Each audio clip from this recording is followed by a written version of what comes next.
ஹாய்டா butterflies, welcome back to our channel. இன்றைக்கி நம்ம என்ன பார்க்க போகிறோன்னா, டோன்ட் லீவ் மீ பார்ட் 67 தான் பார்க்க போகிறோம். போன பார்ட் பார்க்காதவங்க பார்த்துட்டு வந்து இந்த பார்ட் பாருங்கள், அப்போ தான் இந்த பார்ட் உங்களுக்கு புரியும். ஓகேடா, வாங்க நம்ம ஸ்டோரியை ஆரம்பிக்கலாம். ஹனா நடந்த விஷயத்தை எல்லாத்தையும் ஜிமின் உங்கள் 2 பேர்கிட்டையும் சொல்ல, எப்படியோ அந்த செயினால் தான் ஹனாவுக்கு நடந்த விஷயம் எல்லாமே ஞாபகம் வந்திருக்கு. அது போதும் அப்படின்னு ஜிமின் நினைக்கிறான். ஆனால் நீங்கள் அதை கேட்டுட்டு ரொம்ப கோவமாயிட்டு, எங்கே அந்த சேன் அப்படின்னு கத்துறீங்க. இல்லைடா வேண்டாம் அப்படின்ட்டு ஜேகே உங்களை தடுக்க, அண்ணா என்னை விடுங்க, இன்றைக்கி அவனை உண்டு இல்லைன்னு பண்ணிடுறேன். எவ்வளோ தைரியம் இருந்தால் என் அண்ணாவை யாரோ குத்திட்டாங்கன்னு சொல்லுவான் அப்படின்னு கோவத்தோட கத்திக்கிட்டே வெளில போகிறீங்க. அண்ணா போச்சு இன்றைக்கி சந்தோஷ் மாட், அண்ணா போச்சு இன்றைக்கி சேன் மாட்டினா அப்படின்ட்டு அண்ணா சொல்ல, ஆமாம் அண்ணா, நார்மலாக அவன் அண்ணனை யாராவது ஏதாவது சொன்னாலே கத்துவா, இப்போ அவன் வேற இப்படி சொல்லிட்டானா, போச்சு இனி அவன் காப்பாற்றுறது ரொம்ப கஷ்டம்தான் அப்படின்னு ஜிமின் சொல்ல, அண்ணா வாங்க சீக்கிரம் போய் அண்ணியை தடுக்கலாம் அப்படின்ட்டு அண்ணா எந்திரிக்க போக, வேண்டாம் அண்ணா நீ ரெஸ்ட் எடு, அவள் யார் பேச்சையும் கேட்க மாட்டா, அவன் அண்ணன் சொன்னால் மட்டும்தான் கேட்பா. அண்ணா ஜங்க் அங்கிள் நம்மளை நம்பி தான் சேனை அனுப்பி வச்சிருக்காரு, சொன்னால் கேட்க மாட்டா, சரி வா அப்படின்ட்டு அண்ணாவை கூட்டிகிட்டே வெளியே வர, டேய் சேன் ஒய்யன் கண்ணில் படாமல் எங்கேயாவது ஓடிட்டுடா அப்படின்னு சூர்யா சொல்ல, இதுக்கு தான் அவன் இல்லாத நேரமாக பார்த்து போய் சொன்னேன் அப்படின்ட்டு சேன் சொல்ல, எப்படினாலும் அவளுக்கு தெரியாமல் இருக்குமா அப்படின்னு கார்த்திக் சொல்ல, ஏண்டா ஒரு காதல் ஜோடியை சேர்த்து வச்சது குத்தமா அப்படின்ற மாதிரி சேன் கேட்க, டே எருமை இந்த விஷயத்த சொல்லனாலும் அவங்க 2 பேரும் சேர்ந்துருப்பாங்கடா அப்படின்னு சூர்யா சொல்ல, எப்படி அப்படின்னு சேன் கேட்க, அதை நான் சொல்கிறேன் அப்படின்னு நீங்கள் ஒரு வாய்ஸ் கேட்குது. பின்னாடி தீம் பார்க்க அங்கே நீங்கள் கொலை வெறியோடு நின்றுட்டுருக்கீங்க. உங்களை பார்த்து சேன் பயந்து போயிடுறான். ஏண்டா எவ்வளோ தைரியம் இருந்தால் என்னவை யாரோ குத்திட்டாங்கன்னு சொல்லுவேன், உன்னை இன்னைக்கு குத்தி கொல்லாம விட மாட்டேன்டா அப்படின்னு பக்கத்தில் இருக்க ஒரு கத்தி எடுத்துக்கிட்டு போகிறீங்க. ஜேகே என்னை காப்பாற்றுங்க அப்படின்ட்டு ஜேகே கிட்ட வந்து பின்னாடி நின்றுக்கிறா சேன்.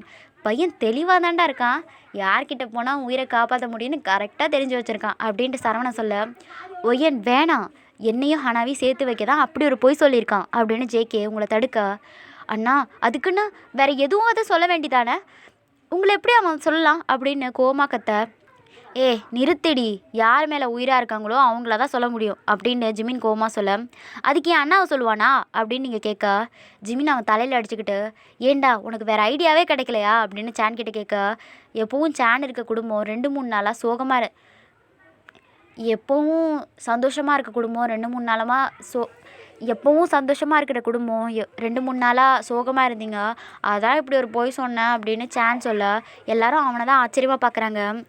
அதில் ஹனாவுக்கு ஏதாவது ஆகியிருந்தால் என்னடா பண்ணியிருப்ப அப்படின்னு சூர்யா கேட்க, நம்ம மனசுக்கு பிடிச்சவங்களுக்கு ஏதாவது ஒன்றுனா அவங்களுக்கு எதுவும் ஆகக்கூடாதுன்னு தான் நம்ம நினைப்போமே தவிர நம்ம உயிரை விட மாட்டோம், இது என்னடா புதுவிதமான யோசனையாக இருக்குது அப்படின்ட்டு கார்த்திக் கேட்க, இப்போ இந்த விளக்கம் ரொம்ப முக்கியம் பாரு அப்படின்னு நீங்கள் கத்திக்கு வச்சு குத்த போக, ஜேகே அப்படின்னு சொல்லிட்டு அவன் பின்னாடி நின்று ஒளிஞ்சிக்கிறான்.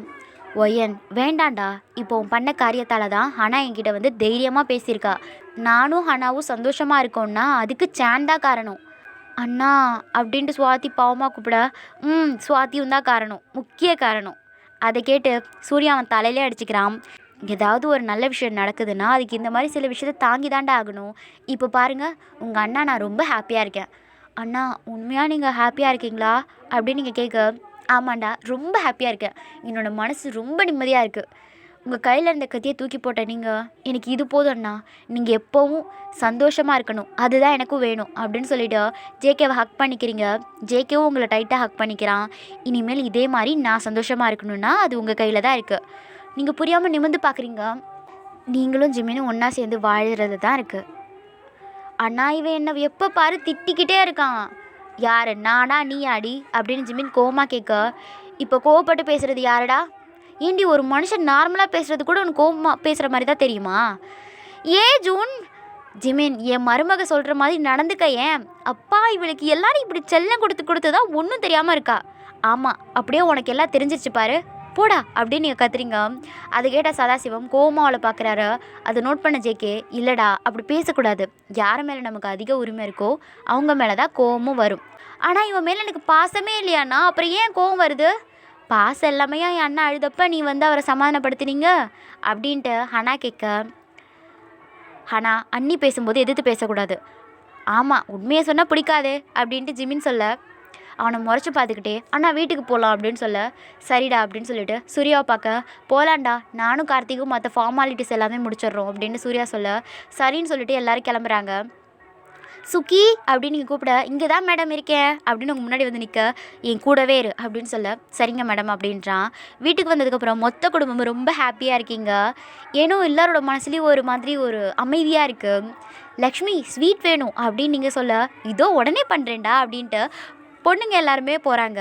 தாத்தா உங்கள் எல்லாரையும் நான் கஷ்டப்படுத்திட்டேன்ல, தாத்தா உங்கள் எல்லாரையும் நான் கஷ்டப்படுத்திட்டேன்ல அப்படின்னு ஹனா கேட்க, அப்படியெல்லாம் எதுவும் இல்லைடா, என் பேர பசங்க எல்லாம் சந்தோஷமாக இருந்தாலே எனக்கு சந்தோஷம்தான். அதுக்கு தான் தாத்தா இந்த சான் உங்கள் கூடவே இருக்கேன் அப்படின்னு சான் சொல்ல, உண்மைதான்ப்பா, உங்களை தான் இன்றைக்கி இந்த வீடே சந்தோஷமாக இருக்குது. தேங்க்ஸ் தாத்தா, நான் போய் பாட்டிக்கு ஏதாவது ஹெல்ப் பண்ணுறேன் அப்படின்னு சொல்ல சரின்னு சொல்கிறாரு. டே ஹெல்ப் பண்ணுறன்ற பேரில் ஏதாவது செஞ்சு வச்சிடாத அப்படின்னு நீங்கள் கத்த, சான் இருக்க பயமேன், அதுக்கு தான் அவள் சொல்கிறா அப்படின்ட்டு சரவணை சொல்ல, ஹனா நீ வந்து ரெஸ்ட் எடு அப்படின்னு ஜிமின் கூட்டிகிட்டு போக அவளை பெட்டில் படுக்க வச்சுட்டு ஜிமின் அவன் பக்கத்தில் உட்கார்றா. ஹனா அமைதியாக இருக்க, என்னாச்சு ஹனா அப்படின்ட்டு ஜிமின் கேட்க, அண்ணா என்னால் தானே உங்கள் வாழ்க்கை இப்படி ஆகிடுச்சு அப்படின்னு வருத்தமாக சொல்ல, ஹனா என்ன பேசுகிற, அண்ணா எனக்காக தான் நீங்கள் அன்னி கழுத்தில் தாலி கட்டினீங்க, அதுவும் நீங்கள் காதலிச்ச பொண்ணை மறந்து அப்படின்னு சொல்ல, வேண்டாம் ஹனா அதை பற்றி பேச வேணாம் அப்படின்னு ஜிமின் சொல்ல, அப்போ அங்கே வந்து நீங்கள் அவங்க பேசுகிறத கேட்டு உறைஞ்சி போய் நிற்கிறீங்க.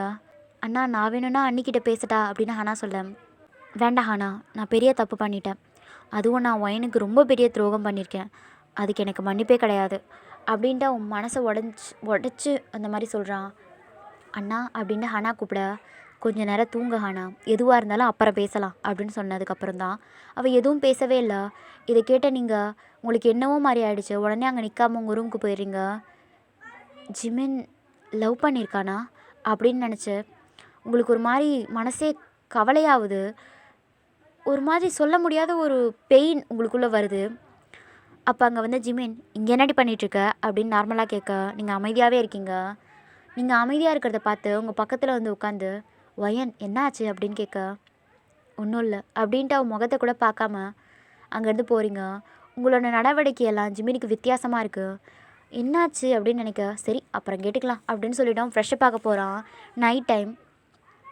ஸ்வாதி சாரிடி, ஹனாவுக்கு ஏதாவது ஆச்சுன்னா அந்த கோவத்தில் தான் உங்ககிட்ட சத்தம் போட்டேன், எனக்கு ஒரு எந்த எக்ஸ்ப்ளனேஷனும் வேண்டாம் அப்படின்ட்டு ஸ்வாதி கோவமாக சொல்ல, அதை பார்த்த கார்த்திக், சான், சரவணை 3 பேர் சிரிக்கிறாங்க. மச்சான் ஆக்ஷன் இருந்தால் நல்லா இருக்கும்ல அப்படின்னு சரவணை கலாய்க்க, ஏண்டா நான் கெஞ்சிட்டு இருக்கிறது உங்களுக்கெல்லாம் படம் பார்க்குற மாதிரி சந்தோஷமாக இருக்கா அப்படின்ட்டு சூர்யா சொல்ல, பேசுனல அனுபவி அப்படின்னு கார்த்திக் சொல்கிறான். என்னை அடிச்சல்ல அதுக்கும் சேர்த்து அனுபவி அப்படின்னு சான் சொல்ல, அட எருமை அதுக்கு பழி வாங்க என்னை நீ அடிச்சே இருக்கலாமே, இப்படியா இருப்பீங்க, இதுதான் நண்பரே நல்லா இருக்கு அப்படின்னு சரவணை சொல்ல, மோவனே நீ இப்போ என்கிட்ட அடி வாங்க போகிற அப்படின்னு சூர்யா கத்த, அக்கா நீ ஃபீல் பண்ணாத நம்ம வேறு மாமாவை பார்த்துக்கலாம் அப்படின்ட்டு சிவா சொல்ல, டேய் நீலாம் மச்சானாடா, அதுக்கு இவனுங்களே பரவாயில்ல போல இருக்கு அப்படின்னு சூர்யா புலம்ப. சுவாத்திமா அவன் பேசுகிறதெல்லாம் காதில் வாங்கிக்காதடா, நான் திட்டினதுக்கு வேணா என்னை 4 அடி கூட அடிச்சுக்க அப்படின்னு சொல்லிட்டு அவள் பக்கத்தில் ஒரு குச்சி எடுத்து கொடுக்க, அதை வாங்கின சுவாத்தியா அவனை வெளுன்னு வெளுத்து கட்டுறா. அடி பாவி ஒரு பேச்சுக்கு சொன்னால் இப்படியா ஒருத்தனை உயிரெடுப்ப அப்படின்னு சொல்லிக்கிட்டே அவகிட்ட சிக்காமல் ஓட, இப்போ தாண்டா என் மனசு திருப்தியாக இருக்குது அப்படின்னு சரவணை சொல்ல, டேய் வந்தேன் உன்னை சாவடிச்சிடுவேன் அப்படின்னு சூர்யா கோவமாக திட்ட, நீ உயிரோடு இருந்தால் வாடா அப்படின்ட்டு 4 பேரும் அங்கேருந்து போகிறாங்க. சுவாதி வேணாண்டி வலிக்குது, படாத இடத்துல பட்டா உனக்கு தான் கஷ்டம், பார்த்துக்க. எனக்கு என்னடா கஷ்டம், உன்னை நான் இன்றைக்கி ஒரு வழி ஆக்கலை, என் பேர் சுவாதி இல்லை. ஆமாம் சுவாதி வேண்டாம் வேறு பேர் வச்சுக்கலாம், இந்த பேர் நல்லாவே இல்லை அப்படின்னு சொல்ல, என்ன அப்படின்னு கேட்டுட்டு அவள் அகையே நடிக்கிறா. டக்குன்னு அவள் கையிலேருந்து குச்சியை வாங்கி தூக்கி போட்டுட்டு அவளை இழுத்து அவனோட கைக்குள்ளே கூட்டிகிட்டு வந்துடுறான். விடுடா என்ன அப்படின்னு சுவாதி கோவமாக சொல்ல, சாரிடி அண்ணா கண்டிஷன் என்னன்னு தெரியும்ல, ஒரு டாக்டராக இருந்துட்டு இப்படி பண்ணால் எனக்கு கோவம் வரதானே செய்யும், அதுக்கு அப்படி தான் கோவப்படுவியா, நான் எவ்வளோ பயந்துட்டேன் தெரியுமா. அவளை ஹக் பண்ணிக்கிட்டே, சாரி இனிமேல் இப்படி கோவப்பட மாட்டேன் அப்படின்ட்டு அவளை இன்னும் ஹக் பண்ணிக்க, அவளோட ஹக்கில் அப்படியே கோவத்தெல்லாம் மறந்துடுறா. தென் அவளும் பேக் ஹக் பண்ணிக்கிறா. ஒரு ஹக்கில் ஆஃப் ஆவேன்னு தெரிஞ்சிருந்தா எனர்ஜி வேஸ்ட் ஆகி இருந்திருக்காதே அப்படின்னு சூர்யா கிண்டலாக சொல்ல, தெரிஞ்சிருந்தா மட்டும் எல்லாம் பண்ணியிருப்பேன் போடா அப்படின்னு சொல்லிட்டு விலகி போக, ஃபீல் பண்ணாத செல்லம், கல்யாணத்துக்கு அப்புறம் மொத்தமாக பண்ணுறேன், இப்போவே எதுவும் பண்ணலை அப்போ மட்டும் பண்ணிவிடுவேன், ஏண்டி ஒருத்தர் நல்லவனாக இருந்தால் பிடிக்காதே, அது மற்றவங்க கிட்ட என்கிட்ட ஏண்டா அப்படி இருக்க அப்படின்னு அவள் கோவமாக கேட்க, சூர்யா சிரிச்சுக்கிட்டே நீ என்ன சொன்னாலும் நான் இப்படி தான் இருப்பேன், அதுதான் என் சுவாதிக்கு பிடிக்கும்னு எனக்கு தெரியும் அப்படின்னு சொல்லிவிட்டு அவளை கையோடு கூட்டிகிட்டு அங்கேருந்து போக, சுவாதி அவனை பார்த்து ரொம்ப ஹாப்பியாகிடுறா. ஆனால் என்ன பண்ணுற அப்படின்னு கேட்டுக்கிட்டே ஜேகே அவர் ரூமுக்கு வர, ஆனால் எதுவும் சொல்லாமல் சைலண்ட்டாக இருக்கா. ஆனால் என்னாச்சு அப்படின்னு கேட்டுக்கிட்டே ஜேகே பக்கத்தில் உட்கார. ஆனால் அவன் தோளில் சாஞ்சிக்கிட்டு அவன் கையில் அந்த செயினை காமிக்கிறான். அதை வாங்கி பார்த்து அந்த செயின் பிஞ்சு போனதுக்கு தான் இவ்வளோ ஃபீல் பண்ணுறியா அப்படின்னு கேட்க, ஜேகே இது சாதாரண செயினாக இருந்தால் நான் ஃபீல் பண்ணியிருக்க மாட்டேன். இது எனக்கு நீங்கள் தாலியாக நினச்சி கட்டினது. ஆனால் ஒன்றும் இல்லை, நாளைக்கு இது சரி பண்ணி கொண்டு வரேன் போதுமா. ஆனால் ஜேகே இது சரி பண்ணணுன்னா ஊர் எல்லையை தாண்டி தானே போகணும். ஆனால் காப்பு கட்டியிருக்கும் போது எப்படி போக முடியும்? அதை பற்றி நீ ஏன் கவலைப்படுற? இதை சரி பண்ண வேண்டியது என்னோடய பொறுப்பு. இதை நினச்சி ஃபீல் பண்ணாமல் நிம்மதியாக தூங்க அப்படின்னு சொல்லிட்டு எந்திக்க. நீங்கள் எங்கே போகிறீங்க? எங்கன்னா ஏன் ரூமுக்கு தான். ஏன்னா முழிக்காதடி, என்னால் இனிமேலெல்லாம் அமைதியாக படுத்துட்ருக்க முடியாது. இவ்வளோ நாள் நான் அமைதியாக இருந்ததே பெரிய விஷயம். உங்களை யார் அமைதியாக இருக்க சொன்னா அப்படின்னு ஹனா கேட்க, சும்மா இருக்கிறவனும் உசுப்பேத்தி விடாத, அப்புறம் உனக்கு தான் கஷ்டம் பார்த்துக்க. அதை எந்த பொண்ணும் கஷ்டமாக நினைக்க மாட்டா அப்படின்னு ஹனா சொல்ல, இங்கே இருடா, நீ இல்லாமல் 2-3 நாளாக ஒழுங்காக தூங்கவே இல்லை. உன் கூட இருந்தால் இன்றைக்கி நான் தூங்கவே முடியாது. ஆல்ரெடி நீ இன்னைக்கு கொடுத்த கிஸ்ஸில் நான் வெளியிலே வர முடியாமல் தவிச்சிட்ருக்கேன். ஹனா கோவமாக அவனை பார்க்குறா. உன் கோவம் புரியுது, உண்மை தெரியறதுக்கு முன்னாடி நான் அப்படி நடந்துக்கிட்ட தப்பாகிடும்ல, அதான் கண்ட்ரோலாக இருந்தேன். வேணும்னா இப்போ தரேன் அப்படின்னு சொல்லிக்கிட்டே அவளை கிட்ட நெருங்குறான். ஹனா ஜேகே நெஞ்சில் கை வச்சு தடுக்கிறா. ஹனா ப்ளீஸ் டி அப்படின்னு கேட்க, அனுபவி, நம்மளுக்கு கல்யாணம் முடிகிற வரைக்கும் நீ என்னை ஹக் பண்ணவோ கிஸ் பண்ணவோ கூடாது.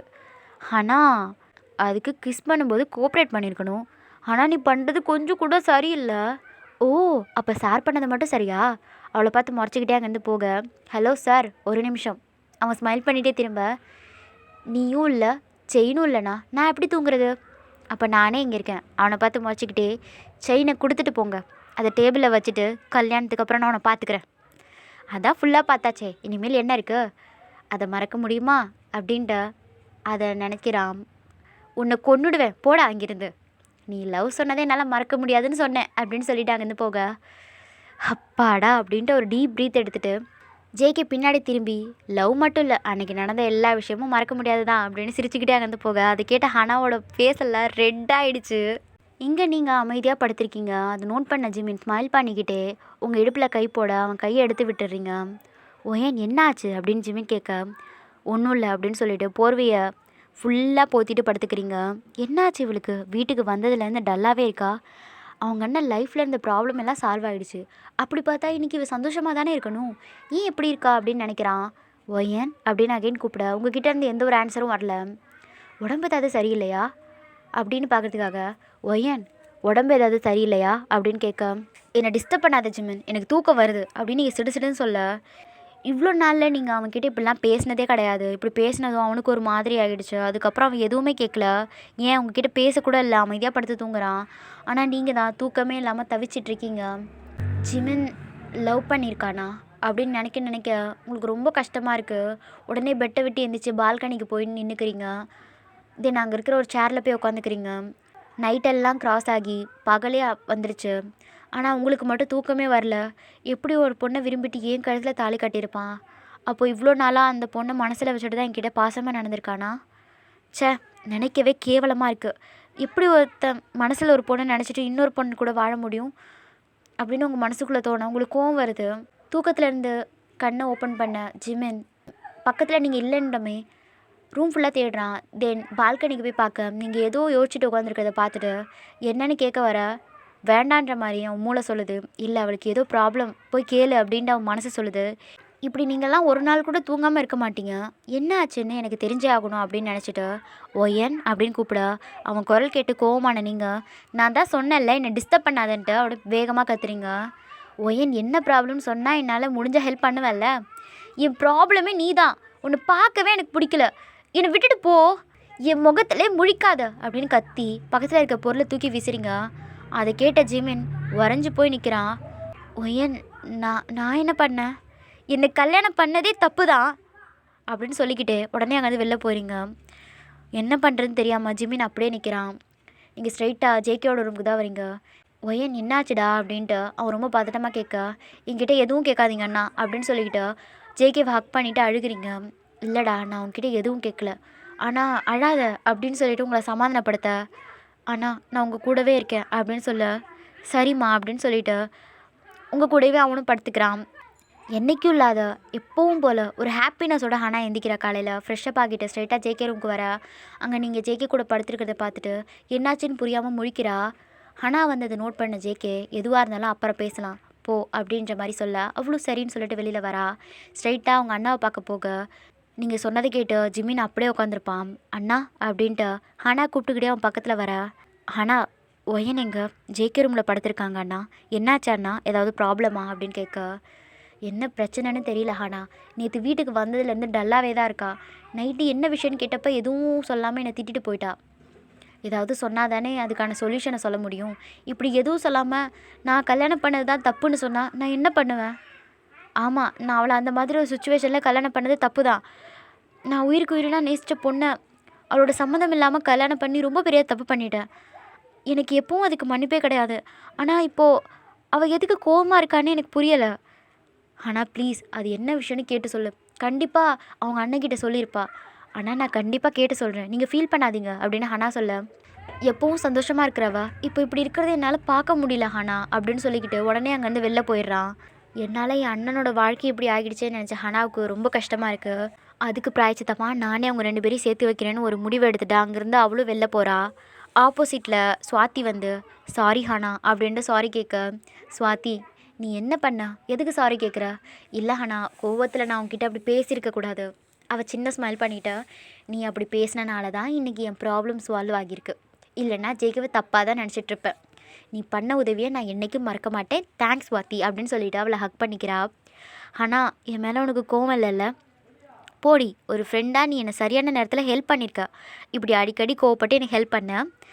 ம் அப்புறம் நான் தான் அந்த எருமை சூர்யா கிட்டே திட்டு வாங்கணும். அவனை சும்மா விட்டியா என்ன? அது எப்படி விடுவேன், வச்சு செஞ்சுட்டேன்ல, அப்புறம் என்ன? இருந்தாலும் கோவத்தை பார்த்து பயந்துட்டேன். எவ்வளோ கோவம் வருது. இதுக்கு முன்னாடி இப்படியெல்லாம் கோவப்பட்டதே இல்லை. நீ திட்டினது என்ன, கோவம் வரதானே செய்யும் அப்படின்னு ஹனா சொல்ல, இப்போ தான் புரியுது. இரு, உனக்கு இருக்கு அப்படின்ட்டு கோவமா சொல்ல. அதை கேட்டு ஹனா சிரிச்சுக்கிட்டே சரி வா போகலாம் அப்படின்னு அவளை கூட்டிகிட்டு போக, ஜேகே ஹானா ப்ராப்ளம் சால்வ் ஆகினதுக்கப்புறமும் வீடு கலகலன்னு இல்லாமல் அமைதியாக இருக்குது. இங்கே நீங்கள் உங்கள் அண்ணா வீட்டு நகரவே இல்லை, அமைதியாக இருக்கீங்க. என்னாச்சுன்னு எல்லோரும் வந்து பார்த்துட்டு போகிறாங்க. ஆனால் நீங்கள் வாயை திறக்கவே இல்லை. வெளியே போன ஜிமின் வீட்டுக்கு வரவே இல்லை. என்னாச்சுடா, ஏன் ஒயன் இப்படி இருக்கா அப்படின்னு கார்த்திக் கேட்க, அது தானே யாருக்கும் தெரியல அப்படின்னு சூர்யா சொல்கிறான். எனக்கு என்னமோ இந்த சரவண மேலே தானே டவுட்டாக இருக்குது. வாட் அப்படின்ட்டு சூர்யா அவன் கையை முறிக்க, ஐயோ நண்பர்களே, நான் எதுவும் பண்ணவில்லை அப்படின்ட்டு சரவண பயத்தோடு சொல்ல, அப்புறம் என்ன ஆச்சு அப்படின்னு எல்லாம் யோசிக்கிறாங்க. காலையில் போன ஜிமின் இன்னும் வீட்டுக்கு வரல. எனக்கு என்னமோ அவன் கூட தான் சண்டைன்னு நினைக்கிறேன் அப்படின்னு சான் சொல்ல, சான் சொல்கிறது சரிதான் மாமா, ஒயன் ஜிமின் மாமா கிட்ட பேசலன்னு தான் இப்படி அமைதியாக இருப்பாங்க அப்படின்னு சிவா சொல்ல, எங்கடா அந்த வளர்ந்தவன், அவனுக்கு ஃபோனை போடுங்க, இன்றைக்கி ஒரு பஞ்சாயத்து இருக்குது. என் ஒயன் இவ்வளோ அமைதியாக இருந்தால் நான் பார்த்ததே இல்லை அப்படின்னு சூர்யா சொல்ல, கார்த்திக் உடனே ஜிமின் கால் பண்ணுறான். ஃபுல் ரிங் போனதே தவிர அவன் கால் எடுக்கவே இல்லை. டே அவன் ஃபோன் எடுக்க மாட்டேங்கிறான்டா அப்படின்னு கார்த்திக் சொல்ல, நான் வேணா போய் அண்ணாவை தேடி கூட்டிகிட்டு வரட்டா அப்படின்னு சின்ன சொல்ல, கொஞ்சம் நேரம் வெயிட் பண்ணி பார்க்கலாம், வரலன்னா நானும் கூட வரேன், 2 பேரும் சேர்ந்து போய் பார்க்கலாம் அப்படின்னு சொல்ல, சின்னாவும் சரின்னு சொல்கிறான். ஜிமின் ஃபோன் எடுக்கலான்னே மெசேஜ் மட்டும் அனுப்பி வைக்கிறான், வீட்டுக்கு சீக்கிரம் வா அப்படின்ட்டு.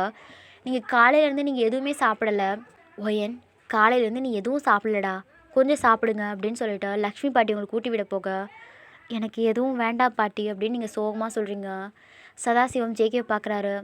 தெரியல தாத்தா அப்படின்னு சொல்ல, ஏஜுன் உங்கள் பக்கத்தில் வந்து என்னாச்சுடா அப்படின்ட்டு உங்கள் தலையை கேர்ஸ் பண்ணிகிட்டே கேட்க, ஏஜுன் என்கிட்ட எதுவும் கேட்காத அப்படின்னு சொல்லும்போதே உங்கள் கண்ணிலேருந்து டியர்ஸ் வருது. உங்கள் டியர்ஸை பார்த்ததுமே எல்லாருக்கும் ஒரு மாதிரி ஆயிடுச்சு. இல்லைடா, நாங்கள் யாரும் உங்ககிட்ட எதுவும் கேட்கல, அழாதீங்க அப்படின்னு சொல்லி உங்கள் டியர்ஸை வைப் பண்ணி விட, என்னங்க நீங்கள் கேட்டால் அண்ணி என்ன விஷயம்னு சொல்லுவாங்க அப்படின்ட்டு ஹனா சொல்ல, ஒயன் எதுவும் கேட்க வேண்டான்னு சொல்லிட்டா ஹனா. அப்படி இருக்கும்போது நான் எப்படி கேட்பேன், அவளே சொல்கிற வரைக்கும் நான் எதுவும் கேட்க மாட்டேன். இப்போது என்ன பண்ணுறது அப்படின்னு அவள் யோசிக்கிறா. எந்த ஒரு விஷயத்தையும் வாயை திறந்து சொன்னால் தான் மனசில் உள்ள பாரம் போகும் அப்படின்ட்டு சதாசிவம் கோவமாக சொல்ல, நீங்கள் நிமிந்து தாத்தாவை பார்க்குறீங்க. இப்போது ஹனா மனசு விட்டு பேசினதால தான் அவள் சந்தோஷமாக இருக்கா. எப்போவும் எந்த ஒரு விஷயத்தையும் பேசினா மட்டும்தான் தீர்த்து வைக்க முடியும் அப்படின்னு சொல்லிட்டு கோவமாக எந்திக்கிறாரா. அவளை கொஞ்ச நேரம் எல்லாம் தனியாக விடுங்க அப்படின்னு சொல்லிட்டு எல்லோரும் அங்கேருந்து போகிறாங்க. அதுதான் சரின்னு சொல்லிட்டு பெரியவங்க எல்லோரும் போகிறாங்க. ஆனால் வயசு பசங்க எல்லாருமே அங்கேயே தான் உட்காந்துருக்காங்க. நீங்கள் தாத்தா சொன்னதை கேட்டு ஜேகேவை நிமிர்ந்து பார்க்குறீங்க. தாத்தா சொன்னது உண்மைதான்டா, நம்ம மனசில் உள்ளதை சொன்னால் தான் அதுக்கான தீர்வு கிடைக்கும், மனசோட பாரமும் குறையும் அப்படின்னு ஜேகே சொல்ல, நான் இதை பற்றி என் அண்ணா கிட்ட சொன்னால் அவர் மனசு எவ்வளோ கஷ்டப்படும். ஆல்ரெடி ஒரு பொண்ணை காதலிச்சு தான் என் தங்கச்சி வாழ்க்கைக்கு கெடுத்திருக்கான்னு ஜிமின் மேலே கோவம் வருது மட்டும் இல்லாமல் என்னை நினச்ச அண்ணா ரொம்ப கஷ்டப்படுவார். வேண்டாம், இதை நான் அண்ணா கிட்ட சொல்ல மாட்டேன் அப்படின்ட்டு ஒரு டிசிஷன் எடுத்துகிட்டு உடனே உங்கள் ரூமுக்கு போகிறீங்க. அண்ணி அப்படின்னு ஹனா கூப்பிடா. வேண்டாம் ஹனா, அமைதியாரு. சார், மேடம் இப்படி பார்க்க முடியல சார். எப்படியாவது உங்கள் மனசில் என்ன கஷ்டம் இருக்குன்னு தெரிஞ்சு சால்வ் பண்ணுங்கள் சார் அப்படின்னு சுக்கி கெஞ்சா. எல்லோரும் சுக்கியை தான் பார்க்குறாங்க. காலையிலேருந்து அவங்க சாப்பிடக்கூட இல்லை சார் அப்படின்ட்டு சொல்ல சுக்கியோட கண்ணிலலாம் டியர்ஸ் நிற்கிது. ஜேகே அவன் பக்கத்தில் வந்து சின்ன ஸ்மைல் பண்ணுறான். ஆனால் பால் காய்ச்சி எடுத்துகிட்டு வா அப்படின்னு ஜேகே சொல்ல சரின்னு சொல்லிவிட்டு கொஞ்சம் நேரம் கழித்து பால் டம்ளரோட ஜேகே முன்னாடி வந்து நிற்க அதை எடுத்து சுக்கி கிட்டே கொடுத்து இதை போய் ஒயின் கிட்ட கொடுத்து குடிக்க சொல்லுங்கள். சுக்கி அமைதியாக அதை வாங்கிக்கிறான். உங்கள் மேடமை சரி பண்ண உங்களால் தான் முடியும். சார். ஆமாம் சுக்கி, போங்க, உங்களால் மட்டும்தான் அவன் மனசை சரிப்படுத்த முடியும். அவனும் அதுக்கு மேலே எதுவும் புரியாமல் பார்க்குறான். சுக்கி மட்டும் இல்லை, எல்லாருமே புரியாமல் பார்க்குறாங்க. ஜேகே, அப்போ உங்களுக்கு என்ன பிரச்சனைன்னு தெரியுமா அப்படின்னு கேட்க, ஆனால் என் தங்கச்சியோட ஒவ்வொரு அசைவுக்கும் என்ன அர்த்தம் அப்படி இருக்குன்னு எனக்கு நல்லாவே தெரியும்.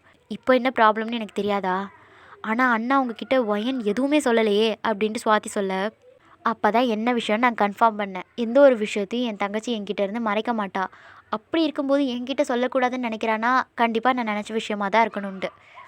அதுவும் நான் மனசு கஷ்டப்படக்கூடாதுன்னு நினைக்கிறா, அதான் சொல்ல மாட்டேங்கிறா. அப்படி என்ன விஷயமாமா அப்படின்னு சின்ன கேட்குறேன். சொல்கிறேன் சின்னா, சுக்கி நீங்கள் மாடிக்கு போங்க அப்படின்னு சொல்ல சரிங்க சார் அப்படின்னு தயங்கிக்கிட்டே அவன் போக ரூமுக்கு வந்த நீங்கள் ஜிமினை பற்றி நினைக்க கோவமாக வருது. காலேஜில் கூட நான் கேட்டதுக்கு யாரையும் லவ் பண்ணலன்னு சொன்னால், ஆனால் நேற்று ஆனால் சொன்னப்போ ஏன் அமைதியாக அதை பற்றி பேச வேண்டாம்னு சொல்லணும்? அப்போ கண்டிப்பாக யாரையோ லவ் பண்ணியிருக்கான். அப்படி இருக்கும்போது எப்படி எனக்கு கல்யாணம் பண்ணலாம் அப்படின்ட்டு உங்கள் பக்கத்தில் இருக்க பொருளை தூக்கி போட்டு உடைக்கிறீங்க. சத்தம் கீழே கேட்குது. ஜிகே, நான் போய் பார்க்குறேன்டா அப்படின்னு சூர்யா போக, சூர்யா கொஞ்சம் நேரம் அமைதியாரு, அது அவள் லைஃப், அவள் தான் டிசிஷன் எடுக்கணும். அதுக்குன்னு அமைதியாக இருக்க சொல்கிறியாடா? ஏதாவது பண்ணிக்க போகிறாடா அப்படின்னு கார்த்திக் சொல்ல, அதெல்லாம் அவள் எதுவும் பண்ணிக்க மாட்டா அப்படின்னு ஜேகே கூலாக சொல்ல, ஜிகே நீ இவ்வளோ கூலாக இருக்கிறது சரியில்லைடா, என்ன விஷயம்னு சொல்லு அப்படின்னு ஹனா கோமா கேட்க, ஹனா அப்படின்னு ஜேகே கூப்பிட, என்ன விஷயம்னு சொல்லி தொலையேண்டா, அண்ணி இப்படி இருக்கிறது எங்கள் யாருக்கும் பிடிக்கல அப்படின்னு அவள் கத்த, எனக்கு மட்டும் என் தங்கச்சிக்கு சோகமாக இருக்கிறது பிடிச்சிருக்கா என்ன? அப்போ என்னென்னு சொல்லுங்க அப்படின்ட்டு சான் கேட்க, என் தங்கச்சி இப்படி கோவப்படுறதுக்கு காரணம் பாசம் அப்படின்னு ஜேகே சொல்ல எல்லாரும் புரியாமல் பார்க்குறாங்க. ஜிமின் மேலே வச்சிருக்கிற பாசம். எனக்கு அடுத்ததாக ஒருத்தர் அதிகமாக விரும்பியிருக்கானா அது ஜிமின் மட்டும்தான். ஜிமின் இல்லாமல் அவளால் ஒரு நாள் கூட இருக்க முடியாது. அவருக்கு ஏதாவது ஒன்றா ஆச்சுன்னா துடிச்சு போயிடுவா. அவர் கண்ணில் தண்ணி வந்தால் கூட தாங்கிக்க முடியல. என் மேலே உள்ள பாசத்தில் ஜிமினை வெறுக்க ஆரம்பித்தா. ஆனாலும் அவரோட அன்பால் ஒயனை மாற்ற நினச்சாரு, மாற்றியும் இருக்காரு. அவர் கட்டின தாலியை கழட்டி தூக்கி போட நினச்ச ஒயன் அன்றைக்கி தெரியாமல், அதுவும் கனவுல தூக்கி போட்டதுக்கு அவ்வளோ ஃபீல் பண்ணான். எல்லாரும் அதை ஷாக்காக பார்க்குறாங்க. இப்போ ஜிமின் வேற ஒரு பொண்ணை லவ் பண்ணியிருக்காருன்னு தெரிஞ்சு அதை தாங்கிக்க முடியாமல் தவிக்கிறா. என்ன அப்படின்ட்டு எல்லாரும் ஒரே சேர ஷாக்காக சொல்கிறாங்க. ஆமாம், ஜிமின் லவ் பண்ண விஷயம் ஒயனுக்கு தெரிஞ்சிடுச்சு. அப்புறம் ஏன்டா அண்ணி இவ்வளோ கோவப்படுறாங்க அப்படின்னு ஹனா கேட்க, லவ் பண்ணியிருக்காங்க மட்டும்தான் தெரிஞ்சிருக்கே தவிர யாரை லவ் பண்ணியிருக்காங்கன்னு தெரியலை. ஜிகே, நீ சொல்ல வேண்டியதானே ஜிமின் ஒயனை தான் லவ் பண்ணாருன்னு? நேற்று நைட்டே சொல்லியிருப்பேன். ஆனால் என் தங்கச்சி எதுக்கு இவ்வளோ ஃபீல் ஆகணும்? எதையும் சாதாரணமாக எடுத்துக்கிறவ லவ் பண்ண விஷயத்தை கேட்டு ஏன் இவ்வளோ ரியாக்ட் பண்ணணும்? லவ் பண்ணுறது இப்போ எல்லாருக்கும் சாதாரண விஷயம். சொல்லப்போனால் எல்லோரும் கல்யாணத்துக்கு முன்னாடி லவ் பண்ணியிருக்காங்க. ஏதோ கொஞ்சம் பேர் தான் விரும்பின பொண்ணை கல்யாணம் பண்ணியிருக்காங்க. மற்ற எல்லாரும் உங்கள் காதலை மறைச்சி தான் கல்யாணம் பண்ணியிருக்காங்க. அப்படி இருக்கும்போது ஒயன் ஏன் இவ்வளோ கோவப்படணும் சொல்லு? ஏன்னா அவள் ஜிமினை லவ் பண்ண ஆரம்பிச்சிட்டா. அதனால தான் அவளால் அந்த விஷயத்தை தாங்கிக்க முடியல. அது கேட்டு எல்லாருக்கும் ரொம்ப ஹாப்பியாகிடுது. உண்மைதான்டா அப்படின்னு சூர்யா சொல்ல, ஜேகே நான் போய் அன்னிக்கிட்ட ஃபஸ்ட் இந்த விஷயத்த சொல்கிறேன் அப்படின்னு ஹானா சந்தோஷமாக போக, வேண்டா ஹானா அப்படின்னு ஒரு வாய்ஸ் கேட்குது. எல்லோரும் திரும்பி பார்க்க அங்கே ஜிம்மி நின்றுட்டுருக்கான். இங்கே உங்கள் ரூமில் சுக்கி பாலோட உங்ககிட்ட வந்திருப்பான். மேடம் அப்படின்னு கூப்பிட பால் டம்ளரோட முன்னாடி வந்த சுக்கியை பார்க்குறீங்க. சுக்கி இங்கேருந்து போ அப்படின்னு கத்த, மேடம் நீங்கள் இப்படி இருக்கிறது எங்கள் யாருக்கும் பிடிக்கல மேடம். சுக்கி உன்னை போக சொன்னேன் மேடம். காலையிலேருந்து நீங்கள் பச்சை தண்ணி கூட குடிக்கல. உங்கள் உடம்புக்கு ஏதாவது ஆகிட போகுது மேடம். அட்லீஸ்ட் இந்த பாலாவது குடிங்க அப்படின்னு கெஞ்சுறான். போன்னு சொல்கிறல்ல அப்படின்னு அவன் கையில் உள்ள பாலை தட்டி விடுறீங்க. மேடம் நீங்கள் என்ன அடித்தாலும் பரவாயில்ல, ஆனால் நீங்கள் பழையபடி சந்தோஷமாக இருக்கணும். காலையில் வெளியில் போன ஜிமின் சார் இன்னும் வீட்டுக்கு வரவே இல்லை மேடம். உங்கள் 2 பேருக்கு என்ன பிரச்சனை இருந்தாலும் பேசி சரி பண்ணிக்கோங்க மேடம். ப்ளீஸ் இப்படி மட்டும் நடந்துக்காதீங்க மேடம் அப்படின்னு கெஞ்சுறான். அவனை பார்க்கவே எனக்கு பிடிக்கல அப்படின்னு கோவமாக சொல்கிறீங்க. அவன் என்னை ஏமாற்றிட்டான் அப்படின்னு சொல்லிவிட்டு அழ ஆரம்பிச்சிடுறீங்க. சத்தியமாக இல்லை மேடம், சார் உங்கள் மேலே உயிரே வச்சுருக்காரு. எல்லாமே எல்லாமே பொய் சுக்கி. அவன் என்னை நல்லா ஏமாற்றிட்டான். ஃப்ரெண்டாக இருக்கும்போது கூட அவன் என்கிட்ட உண்மையாக நடந்துக்கல அப்படின்னு சொல்லி அழுகுறீங்க. நீங்கள் அழுகிறதே பார்த்துட்டு இருந்தவனுக்கு, ஆமாம் மேடம் அவர் உங்ககிட்ட ஃப்ரெண்டாக நடந்துக்கல அப்படின்ட்டு உடஞ்சி போன குரலில் சொல்ல, நீங்கள் அவனே ஷாக்காக பார்க்குறீங்க. ஃப்ரெண்டையும் தாண்டி உங்கள் மேலே அளவு கடந்த பாசம் வச்சுருக்காரு மேடம். அந்த பாசத்துக்கு அளவே இல்லை. அவ்வளோ பாசம் வச்சுருக்கிறவன் எதுக்காக என்னை ஏமாற்றி கல்யாணம் பண்ணா? என் அண்ணாவை பழி வாங்க என்னை கல்யாணம் பண்ணான்னு நினச்சேன். ஆனால் ஒரு பொண்ணை லவ் பண்ணி ஏமாற்றிட்டு என்னை கல்யாணம் பண்ணியிருக்கான். இப்படி ஒரு காரியம் பண்ண அவனுக்கு எப்படி மனசு வந்துச்சு? சுக்கி எதுவும் பேசாமல் சைலண்ட்டாக நிற்கிறான். இருக்கிறதே ரொம்ப பெரிய துரோகம் ஒரு பொண்ணு மனசை வச்சுக்கிட்டு இன்னொரு பொண்ணு கூட வாழ்கிறது தான். அப்படி தான் இத்தனை நாளாக அவன் ஏன் கூட இருந்திருக்கான். அது நினைக்கும் போது எனக்கு கோவம் தலைக்கேறுது. இதே மாதிரி நான் நடந்திருந்தா அவனால் தாங்கிக்க முடியுமா? சத்தியமாக முடியாது மேடம் அப்படின்ட்டு அவன் தலையாட்ட. அப்போ எனக்கு மட்டும் ஏன் இப்படி ஒரு துரோகத்தை பண்ணா? நான் அவனுக்கு என்னடா பண்ணேன்? என் வாழ்க்கையை இப்படி நாசமாக்குனா அப்படின்னு சொல்லும்போதே உங்கள் கண்ணிலேருந்து நிற்காம தண்ணீர் வந்துக்கிட்டே இருக்கு. உங்கள் டியர்ஸை பார்த்ததுமே அவனுக்கும் அழுக வருது. எத்தனை வருஷமாக நீ அவன் கூட இருக்க? உனக்கு அவனை பற்றி தெரிஞ்சிருக்கும். சொல்லு, அவன் யாரை லவ் பண்ணா? மேடம் உண்மையை சொல்லு, அவன் லவ் பண்ணது உண்மை தானே அப்படின்னு சொல்லி அவன் சட்டையை பிடிச்சி கோவமாக கேட்குறீங்க. அவன் தலையை குனிஞ்சிக்கிட்டே ஆமான்ற மாதிரி தலையாட்ட, சுக்கி நீ கூட விஷயத்தை என்கிட்டேருந்து மறைச்சிட்டல்ல அப்படின்ட்டு பிரேக்கிங் டோனில் கேட்க, மேடம் உங்ககிட்ட மறைக்கணும்னு நான் நினைக்கல மேடம். அப்போ நீ பண்ணதுக்கு பேர் என்ன? அவன் யாரையாவது லவ் பண்ணியிருக்கான்னு உங்ககிட்ட நான் கேட்டேன்ல, எவ்வளோ வாட்டி கேட்டிருக்கேன். ஆமாம் மேடம். அப்போல்லாம் ஏன் என்கிட்டேருந்து விஷயத்த மறைச்ச? எல்லாரும் சேர்ந்து என்னை ஏமாற்றிட்டீங்கல்ல. யாருமே என்கிட்ட உண்மையாக இல்லை. உங்கள் எல்லாரையும் நம்பினதுக்கு என்ன பண்ண முடியுமோ அது எல்லாத்தையும் பண்ணிட்டீங்க. இல்லை மேடம் போதும், இனிமேல் நீ என் மூஞ்சிலே முழிக்காத ப்ளீஸ் மேடம். அப்படி மட்டும் சொல்லிடாதீங்க. எனக்கு நீ யாரும் இல்லை மேடம். சார் கூட தான் நான் பல வருஷமாக இருக்கேன். தனிமையில் வாழ்ந்த என்னை ஒரு வேலைக்காரனாக பார்க்காம உங்கள் குடும்பத்தில் ஒருத்தராக பார்த்தீங்க. நீங்கள் என் மேலே அளவு கடந்து பாசம் வச்சுருக்கீங்க. இதை விட எனக்கு வேறு என்ன மேடம் வேணும்? அப்படி இருக்கும்போது நான் எப்படி மேடம் உங்களுக்கு துரோகம் பண்ணுவேன்? அப்புறம் ஏன் என்கிட்ட அவன் லவ் பண்ண விஷயத்த மறைச்ச? மறைக்கல மேடம். ஜிமின் சாரோட காதலை அவரே உங்ககிட்ட சொல்லணும்னு நினச்சாரு. எந்த ஒரு மனுஷனும் அவங்களோட லவ்வை அவங்களா தான் சொல்லணும்னு நினைப்பாங்க. அப்படி தான் மேடம் எங்கள் சார் உங்ககிட்ட சொல்லணும்னு நினச்சாரு. நீங்கள் புரியாமல் சுக்கியை பார்க்க, எங்கள் சார் இது வரைக்கும் எந்த ஒரு பொண்ணுக்கிட்டையும் பேசினது கூட இல்லை மேடம். ஃபர்ஸ்ட் டைம் ஒரு பொண்ணுக்கிட்ட பேசியிருக்காருன்னா அது உங்ககிட்ட மட்டும்தான்.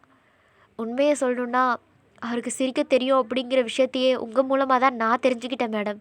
ஏஜென்ட் சார் நேர்மையாக இருக்கணும்னு சொல்லி சொல்லி வளர்த்ததுனால என்னவோ அவருக்கு எல்லாமே பர்ஃபெக்டாக இருக்கணும்னு நினச்சாரு. அதனாலே அவருக்கு கோவம் வந்துச்சு. அதை பார்த்து எல்லாரும் பயந்தாங்க. ஆனால் சார் எதையும் கண்டுக்கல. எல்லோரும் ஒழுங்காக நடந்தால் எந்த ஒரு ப்ராப்ளமும் வராது பாருங்கள். அதை தான் எல்லார்கிட்டையும் எக்ஸ்பெக்ட் பண்ணார். அதனாலேயே அவருக்கு எதிரிங்க ஜாஸ்தியானாங்க. இப்படியே தான் அவரோட லைஃப் போயிட்டே இருந்துச்சு. ஆனால் எந்த ஒரு காரணத்துக்காகவும் அவரோட கொள்கையிலேருந்து மாறினதில்லை. அதே சமயம் அவர் ஆசைப்பட்ட விஷயத்தையும் செய்ய முடியாமல் போச்சு. அப்படி இருக்கும்போது தான் ஒரு டைம் பிஸ்னஸ் விஷயமாக ஃபர்ஸ்ட் டைம் சென்னை வந்தார். உங்களை பார்த்தது அவருக்கு பிடிச்சிருச்சு. அதை கேட்டு உங்களுக்கு ரொம்ப ஷாக் ஆகிடுச்சு. பிஸ்னஸ் விஷயமாக வந்தவர் உங்களை பார்த்ததுக்கப்புறம் உங்களுக்காக அந்த காலேஜே வாங்கினார். என்ன அப்படின்ட்டு நீங்கள் ரொம்ப ஷாக்காக கேட்குறீங்க. ஆமாம் மேடம், அவர் காதலித்த பொண்ணை வேறு யாரும் இல்லை, நீங்கள் தான். அதை கேட்டு நீங்கள் உறைஞ்சி போயிடுறீங்க. உங்கள் கூட எப்போவும் அவர் இருக்கணும்னு தான் அந்த காலேஜே வாங்கினார். அவர் கனவாக நினச்சிட்டு இருந்த பிஸ்னஸையும் விட்டுட்டு டெய்லி உங்களுக்காக சென்னை வந்தார். அவரோட இத்தனை வருஷ வாழ்க்கையில் உங்கள் கூட இருக்கும்போது மட்டும்தான் அவர் அவராகவே இருந்திருக்காரு மேடம். ஆனால் எந்த ஒரு மனுஷனுக்கும் வரக்கூடாத சோகம் அவருக்கு வந்திருக்கு மேடம். அவரோட தங்கச்சி வாழ்க்கைக்காக அவரோட காதலை தூக்கி போட்டுட்டு வேற ஒரு பொண்ணை கல்யாணம் பண்ணிக்க பார்த்தாரு. அதுக்கப்புறம் தான் தெரிஞ்சிச்சு அந்த பொண்ணு நீங்கன்னு. மேடம் எங்கள் சார் பண்ணது தப்பு தான் மேடம். ஆனால் அவரோட காதல் உண்மையானது. அதனால தான் நீங்களே அவருக்கு ஒய்ஃபாக கிடச்சிருக்கீங்க. ஆனால் அதுக்கப்புறம் அவர் சொல்ல முடியாத கஷ்டத்தை அனுபவிச்சிட்ருக்காரு. ஒவ்வொரு நாளும் இந்த விஷயத்த உங்ககிட்ட சொல்ல முடியாமல் தவிக்கிறாரு மேடம். வெளியில் சந்தோஷமாக இருந்தாலும் மனசளவில் ரொம்ப கஷ்டப்பட்டுட்ருக்காரு மேடம்.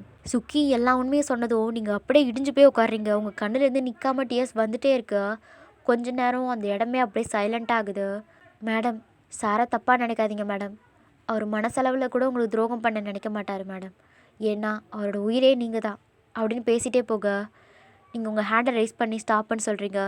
இந்த விஷயம் யாருக்கெல்லாம் தெரியும்? உங்களுக்கு மட்டும்தான் தெரியாது மேடம் அப்படின்னு சைலண்ட்டாக சொல்ல, என்ன அப்போது என் அண்ணாவுக்கு தெரியுமா அப்படின்னு ஷாக்காக கேட்குறீங்க. தெரியும் மேடம். இப்போது நீங்கள் எதுக்காக இப்படி கவலையோடு இருக்கீங்கன்னு உங்கள் அண்ணாவுக்கு தெரியும். உங்கள் டிஎஸை வைப் பண்ணிவிட்டு வேகமாக கீழே போகிறீங்க. என் தங்கச்சி ஒயன் ஜிமினில் லவ் பண்ண ஆரம்பிச்சிட்டா. அதனால தான் அவளால் இந்த விஷயத்தை தாங்கிக்க முடியல அப்படின்னு ஜேகே சொன்னதும் அது கேட்டு அவங்க இருக்கிற எல்லாருமே ஷாக் அண்ட் ப்ளஸ் ரொம்ப ஹாப்பியாகிடுறாங்க. உண்மைதாண்டா அப்படின்னு சூர்யா சொல்ல, ஜேகே நான் போய் ஃபஸ்ட்டு அண்ணிக்கிட்ட இந்த விஷயத்த சொல்கிறேன் அப்படின்ட்டு ஹானா சந்தோஷமாக போக, வேண்டாம் ஹானா அப்படின்னு ஒரு வாய்ஸ் கேட்குது. எல்லாரும் அங்கே திரும்பி பார்க்க அங்கே ஜிமின் நின்றுட்டுருக்கான். அண்ணா என்ன பேசுகிறீங்க, அண்ணி உங்களை விரும்ப ஆரம்பிச்சிட்டாங்க அப்படின்னு ஹானா சந்தோஷமாக சொல்ல, தெரியும் ஹானா, ஆனால் நான் பண்ணது ரொம்ப பெரிய தப்பு. இதை நானே அவகிட்ட சொல்லி புரிய வைக்கிறது தான் சரி. இத்தனை நாளாக அவன் என்னை விட்டு போயிடுவாளோன்னு பயத்தில் சொல்லாமல் இருந்தேன். ஆனால் இப்போ அவளுக்கு காதல் வந்துடுச்சு, அதுவும் என் மேலே வந்திருக்கு. நானே சொல்கிறது தானே சரி. இதுக்கப்புறமும் நான் சொல்லாமல் இருந்தா அதுதான் என் ஒயனுக்கு மட்டும் இல்லை, என் காதலுக்கு பண்ணுற துரோகம். அவள் என்னை வெறுத்து ஒதுக்குனாலும் பரவாயில்ல, இன்றைக்கி அந்த விஷயத்த அவகிட்ட சொல்லி தான் ஆகணும். நீ எடுத்த முடிவு சரிதான்டா, ஒயன் உன்னை கண்டிப்பாக புரிஞ்சுப்பா, போ அப்படின்னு கார்த்திக் சொல்ல, அது மட்டும் இல்லை அவளால் உன்னை வெறுக்க முடியாது, தைரியமாக போ அப்படின்னு சூர்யா சொல்ல, ஜிமின் ஜேகே ஒரு பார்வை பார்த்துட்டு அவன் எதுவும் சொல்லாமல் சைலண்ட்டாக இருக்கான். மாடியிலேருந்து வேக வேகமாக கீழே வந்த நீங்கள் எல்லோரும் ஒன்றா நின்று பேசிகிட்டு இருக்கிறத பார்த்து வேகமாக உங்கள் கை ரெண்டையும் தட்டி, சூப்பர், எல்லோரும் ரொம்ப நல்லாவே ஆக்ட் பண்ணிங்க அப்படின்ட்டு ரொம்ப கோவமாக சொல்கிறீங்க. எல்லோரும் டேர்ன் பண்ணி உங்களை பார்க்குறாங்க. இல்லை ஒயன், உங்ககிட்ட இந்த விஷயத்த சொல்லக்கூடாதுன்னு இல்லை அப்படின்ட்டு கார்த்திக் முன்னாடி வந்து பேச, உன் முடி ஷார்ப்பாக இருக்குன்னு தான் உனக்கு நான் மங்கூஸ் மண்டையான பேர் வச்சேன், ஆனால் உன் முடி மட்டும் இல்லை மூளையும் ஷார்ப்பாக தான் இருக்குது அப்படின்ட்டு நீங்கள் ரொம்ப கோவமாக சொல்கிறீங்க. கார்த்திக் எதுவும் பேசாமல் சைலண்ட்டாகிடுறான். அண்ணா வேணும்னு உங்ககிட்ட சொல்லாமல் இல்லை அப்படின்னு பேச வர நீங்கள் உங்கள் ஹேண்டை ரைஸ் பண்ணி அவளை பேச விடாமல் தடுக்கிறீங்க. ஸ்ட்ரெயிட்டாக ஜிமின் கிட்டே போகிறீங்க. ஜிமின் எதுவும் பேசாமல் தலையை குனிஞ்சு நிற்கிறான். நீங்கள் ஓங்கி அவன் கண்ணத்திலே அரைகிறீங்க. ஒயன் அப்படின்னு எல்லோரும் கத்த, அவன் சட்டையை கொத்தா பிடிச்சு, எவ்வளோ தைரியம் இருந்தால் என்னை லவ் பண்ணிவிட்டு வேறொரு பொண்ணு கழுத்தில் தாலி கட்ட போயிருப்ப அப்படின்னு கோவமாக கேட்க, என்ன அப்படின்ற மாதிரி எல்லாம் முழிக்கிறாங்க. அதை கேட்ட ஜிமின் உங்களே ஷாக்காக பார்க்குறான். டேய், இப்போ இவ எதுக்கு கோவப்படுறானே தெரியலையே, அதான்டா லவ் பண்ணதுக்கு அடிக்கிறாளா இல்லை லவ் சொல்லாமல் இருக்கிறதுக்கு அடிக்கிறாளா அப்படின்ட்டு சானும் சூர்யாவும் சொல்ல, இல்லை அவள் கழுத்தில் தாலி கட்டினான்னு அடிக்கிறாளா அப்படின்னு கார்த்திக் சொல்ல, மூணுமே இல்லைன்னு சின்ன சொல்ல, என்னன்னு எல்லோரும் கேட்க, என்ன லவ் பண்ணிவிட்டு வேற ஒரு பொண்ணை எப்படி கல்யாணம் பண்ணலான்னு அடித்தா அப்படின்னு சுவாதி சொல்ல, இதுக்கு என்ன அர்த்தம் அக்கா அப்படின்னு சிவா கேட்க, இதுக்கு பேரும் லவ் தான்டா, பொண்ணுங்களுக்கு பொசசிவ் அதிகம்தான், ஆசைப்பட்ட பையன் நமக்கு மட்டும்தான் சொந்தம்னு நினைப்பாங்க, அதை தான் ஒயன் சொல்கிறா. ஜிமின் மட்டும் வேறு பொண்ணை கல்யாணம் பண்ணியிருந்தா ஒயன் அவனை கொன்னே போட்டிருப்பா, அதோட சின்ன சாம்பிள் தான் இந்த அடி. இன்னும் என்ன பண்ண போகிறான்னு தெரியலையே, வெயிட் பண்ணி பார்ப்போம் அப்படின்ட்டு சுவாதி சொல்ல, என்னடி இவ்வளோ சாதாரணமாக சொல்கிற அப்படின்னு சூர்யா கேட்க, பின்ன இந்த இடத்துல நான் இருந்திருந்தா நடந்திருக்கிறதே வேற, அடிக்கிற அடியில் லைஃப் லாங் எழுந்து நிற்க முடியாத அளவுக்கு பண்ணியிருப்பேன். ஏன்னா நல்ல வேலை மாமா உங்கள் லவ்வை அக்கா கிட்ட சொல்லிட்டீங்க அப்படின்னு சிவா சொல்ல, ஆமாண்டா, ஆனால் இப்போ பேசுகிறதெல்லாம் பார்த்தா பயமாக இருக்குது, லவ்வை சொல்லாமலே இருந்திருக்கலாமோ அப்படின்னு தோணுது. என்ன என்ன சொன்ன, சும்மா சுவாதி விளையாட்டுக்கு அப்படின்னு அவன் சொல்லி முடிக்கிறதுக்குள்ளே சாவடிச்சிருவேன் அப்படின்னு மிரட்டுறா. நான் பண்ணது ரொம்ப பெரிய தப்பு தான் ஒயன், அதுக்கு நீ எனக்கு என்ன தண்டனை கொடுத்தாலும் ஏற்றுக்கிறேன் அப்படின்னு ஜிமின் அமைதியாக சொல்ல, ஐயையோ சாரே வாய் கொடுத்து மாட்டிக்கிறாரே அப்படின்ட்டு சாரு சொல்ல, இல்லை நான் மட்டும் சும்மா விட்டுருவாளா அப்படின்னு கார்த்திக்கு சொல்கிறான். அப்போ மேடம் ஜிமின் சாரை ஏற்றுக்க மாட்டாங்களா சார் அப்படின்னு சாரு கேட்க, வெயிட் பண்ணு, அதுதான் எங்களுக்கும் தெரியல, எனக்கு நம்பிக்கை இருக்குது சார், மேடம் சாரை ஏற்றுக்கிட்டாங்க. எப்படிடா சொல்கிற அப்படின்ட்டு சூர்யா சுக்கியை பார்த்து கேட்க, மேடம் சாரை லவ் பண்ணுறாங்க, அப்படி இருக்கும்போது இப்போ சாரும் லவ் பண்ண விஷயம் தெரிஞ்சிடுச்சு, அதனால் மேடம் சாரை கண்டிப்பாக மனசாரை ஏற்றுக்குவாங்க அப்படின்னு சுக்கி சொல்ல, எல்லோரும் உங்களை தான் பார்க்குறாங்க, நீங்கள் என்ன சொல்லுவீங்கன்ட்டு பார்க்கலாம், நீங்கள் என்ன சொல்ல போகிறீங்கன்ட்டு. உங்களுக்கு ஏதாவது ஐடியா இருக்கா ஒயன் என்ன சொல்ல போகிறான்ட்டு? இருந்துச்சுன்னா கமெண்ட் பண்ணுங்கள். ஓகேடா, நெக்ஸ்ட் பார்ட்டில் சந்திப்போம்.